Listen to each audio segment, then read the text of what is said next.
નમસ્કાર શિક્ષક મિત્રો, સ્વાગત છે તમારું આપણી આ યુટ્યુબ ચેનલમાં જેનું નામ છે ગુજરાતી જીકેની જમાવટ। તો શિક્ષકોને જ્યારે એક જિલ્લામાંથી બીજા જિલ્લામાં નોકરી મળે છે ત્યારે શિક્ષકોને સૌથી મોટી જે તકલીફ હોય છે તે હોય છે રહેઠાણના મકાનની। કારણ કે પ્રાથમિક શાળાઓ જે છે તે ગ્રામ્ય લેવલે હોય છે અને ગ્રામ્ય લેવલે રહેવાની સુવિધા તેમજ જે કહી શકાય કે માળખાકીય સુવિધાઓનો અભાવ હોય છે।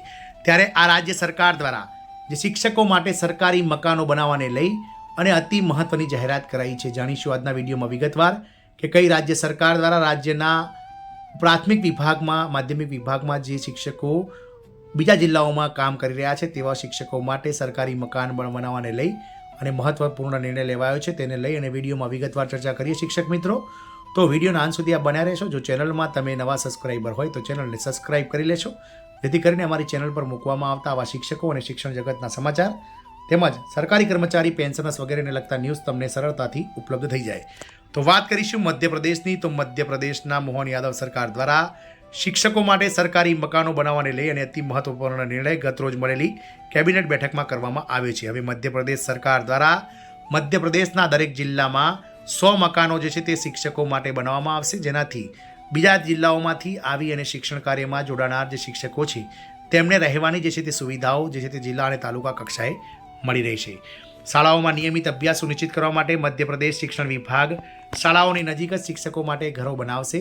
તો શાળાઓમાં જે છે તે નિયમિત શિક્ષકના અભ્યાસ કરવા માટે આ ઘર બનાવવાને લઈને મધ્યપ્રદેશ સરકાર દ્વારા મહત્વપૂર્ણ નિર્ણય લેવામાં આવ્યો છે। આ મહિલા શિક્ષકો સરકારી શિક્ષકો માટે હશે। જાહેર સૂચના નિયામક મંડળ તેને વિગતવાર પ્રોજેક્ટ રિપોર્ટ તૈયાર કરશે। આ રિપોર્ટ જિલ્લાઓમાંથી મળેલી માહિતીના આધારે બનાવવામાં આવશે।